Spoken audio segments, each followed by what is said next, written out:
우리에게 주시는 그 하나님의 말씀은 구약성경 사사기 19장 22절에서 30절의 말씀입니다. 네, 우리 다 같이 합독하시겠습니다. 22절부터입니다. 시작.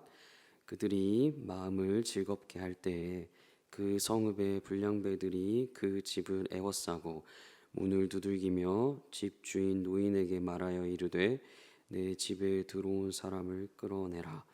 우리가 그와 관계하리라 하니 집 주인 그 사람이 그들에게로 나와서 이르되 아니라 내 형제들아 청하노니 이 같은 악행을 저지르지 말라. 이 사람이 내 집에 들어왔으니 이런 망령된 일을 행하지 말라. 보라, 여기 내 처녀 딸과 이 사람의 첩이 있은즉 내가 그들을 끌어내리니 너희가 그들을 욕보이든지 너희 눈에 좋은 대로 행하되 오직 이 사람에게는 이런 망령된 일을 행하지 말라 하나 무리가 듣지 아니하므로 그 사람이 자기 첩을 붙잡아 그들에게 밖으로 끌어내매 그들이 그 여자와 관계하였고 밤새도록 그 여자를 능욕하다가 새벽 미명에 놓은지라. 동틀 때에 여인이 자기의 주인이 있는 그 사람의 집 문에 이르러 엎드려져 밟기까지 거기 엎드려져 있더라. 그의 주인이 일찍이 일어나 집 문을 열고 떠나고자 하더니 그 여인이 집 문에 엎드려져 있고 그의 두 손이 문지방에 있는 것을 보고 그에게 이르되 일어나라. 우리가 떠나가자 하나 아무 대답이 없는지라. 이에 그의 시체를 나귀에 싣고 행하여 자기 곳에 돌아가서 그 집에 이르러서는 칼을 가지고 자기 첩의 시체를 거두어 그 마디를 찍어 12덩이에 나누고 그것을 이스라엘 사방에 두루 보내매 그것을 보는 자가 다 이르되 이스라엘 자손이 애굽 땅에서 올라온 날부터 오늘까지 이런 일은 일어나지도 아니하였고 보지도 못하였도다. 이 일을 생각하고 상의한 후에 말하자 하니라. 아멘. 오늘 본문은 큰 제목은 레위인의 잔혹한 일입니다. 레위인의 잔혹한 일. 저는 오늘 본문을 통해서 왕이신 하나님을 보았습니다. 왕이신 하나님. 오늘 본문은 19장 초반부터 그리고 지금 끝까지 그리고 20장까지 이어지는 이 내용을 통해 이 내용의 시작이 일단 먼저 중요합니다.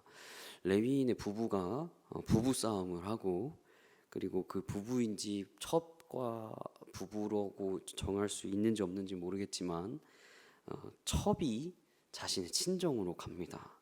간 이유는 아마도 화가 났고 혹은 싸움이 있었던 것 같습니다.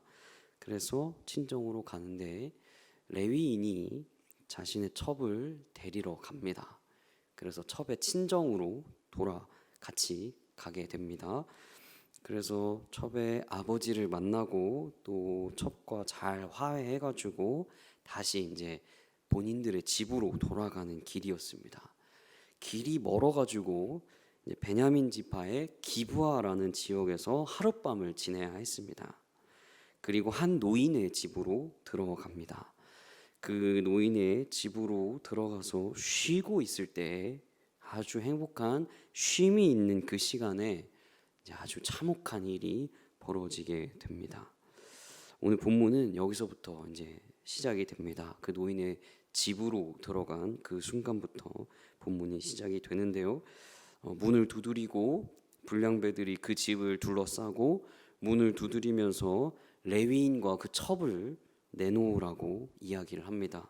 그러자 집주인이 이상하게 대답을 합니다. 자신의 처녀인 딸과 그리고 레위인의 첩을 주겠다 이렇게 이야기를 하고 있는 겁니다.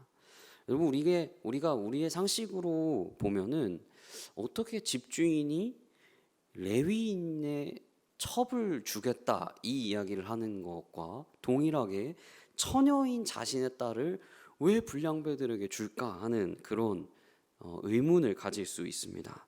근데 당시 문화를 좀 알아야 합니다. 당시 문화가 나그네를 환대하는 문화를 가지고 있었습니다. 나그네를 환대하는 문화. 당시에 여관이 없었습니다. 그리고 어떤 그런 시스템이 없었기 때문에 당시에 여행을 가거나 혹은 어느 지역으로 이동을 할 때 여관이 없었기 때문에 어느 집에 유숙을 해야 했습니다. 그래서 당시의 문화는 나그네를 천사로 보는 혹은 좋은 사람들로 보는 그런 경향이 있었습니다. 그리고 본인들도 나그네 되었음을 혹은 본인들도 여행을 하고 어딘가를 가야 했을 때 누군가의 집에 유숙을 해야 했기 때문에 내가 낯선 사람, 낯선 나그네에게 베풀면 동일하게 나에게도 그렇게 되겠구나 하는 그런 문화들이 있었습니다. 그래서 집주인이 나그네를 지키는 일, 이 레위인과 그 첩을 지키는 일로 인해서 첩과 딸을 불량배들에게 주겠다 이렇게 이야기를 하고 있는 겁니다. 근데 여러분 여기서 의문을 가지셔야 합니다. 레위인이 어떤 사람입니까? 레위인이요. 레위인은 거룩한 직무를 수행하던 사람이었습니다. 그들은 제사를 했던 사람들입니다. 그들은 백성의 죄를 대신 하나님에게 들고 갔던 사람들입니다. 그리고 그들이 제사를 하다가 혹여 레위인이 그 가운데 죄가 있다면 그들이 성소에서 죽기까지도 했던 사람들입니다.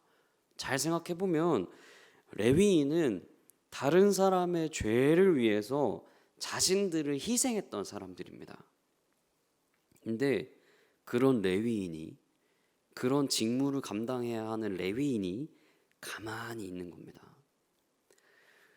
주인이 레위인의 첩과 내 딸을 주겠습니다라고 이야기할 때 레위인은 이렇게 반응했어야 됐을 겁니다. 내가 나가겠습니다. 나와 첩이 나가겠습니다. 라는 이야기를 해야 했을 텐데 레위인은 가만히 있는 겁니다. 그리고 자신의 첩과 다른 사람의 딸이 불량배에게 가고 있을, 그리고 가야 될 수밖에 없는 그런 아주 원통하고 비통한 상황 속에서 이 레위인은, 거룩한 직무를 수행하던 이 사람은 그저 바라만 보고 있는 겁니다. 그리고 또 한 가지, 이 레위인이 아주 이상한, 그리고 레위인의 아주 극악무도한 상황을 볼 수 있습니다. 25절에 이렇게 쓰여 있습니다.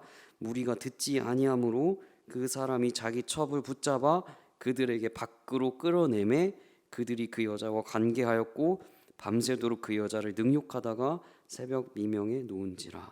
여러분, 거룩한 직무를 맡았던 그 레위인이 누가 지금 끌려 나간 걸 여기에 알 수 있습니까? 이 구절을 통해서 레위인의 첩이 끌려 나간 걸 알 수 있습니다. 곧 집주인의 딸은 나가지 않았던 겁니다. 자신의 첩을, 자기 첩을 붙잡아 그들에게 밖으로 끌어내매라고 표현하고 있습니다.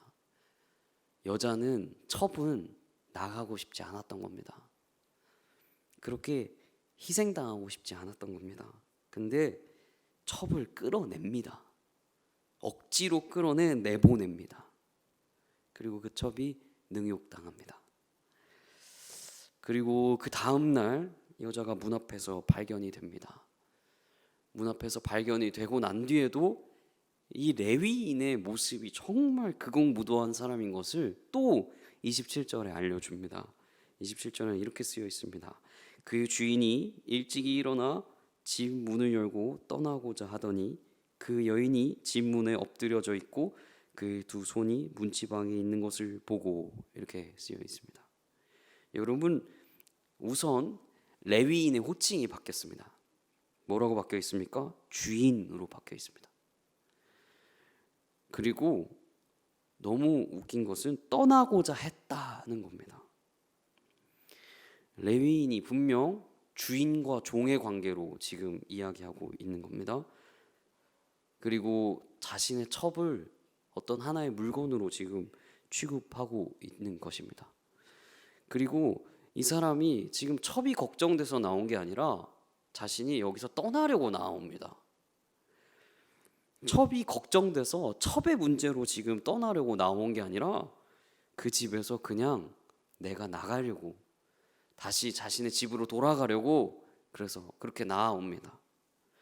여러분, 이 본문을 통해서 도대체 하나님은 우리에게 무엇을 알려주시려고 이 레위인의 극악무도함을 계속 이야기하실까요? 왜 계속 우리에게 이 레위인이 아픈 것, 레위인의 아주 안 좋은 점들을 얘기할까요? 하나님은 레위인이 진짜 나쁜 놈이다, 정말 좋지 않은 놈이다, 이걸 깨닫게 하시려고 하나님이 이걸 알려주실까요? 아닙니다. 레위인은 당시 시대의 종교 지도자, 아주 거룩한 사람들이었습니다. 그리고 그들의 타락을 지금 알려주고 있습니다. 여러분, 지금 시대로 오면 어떠합니까? 교회 목사님들에게만 혹은 교육자들에게만 이것이 해당이 되는 겁니까? 아닙니다. 이것은 예수 믿는 우리들일 수 있습니다. 예수 믿는 사람일 수 있습니다. 예수 믿는 그리스도인들일 수 있습니다. 그리스도인의 모습이 레위인의 모습일 수 있습니다. 예수 믿는다고 이야기하지만 실상 나의 삶 속에는 그렇지 않을 수 있습니다. 레위인도요, 레위인이라고 칭했지만 실상은 레위인이 아니었던 것처럼 말입니다.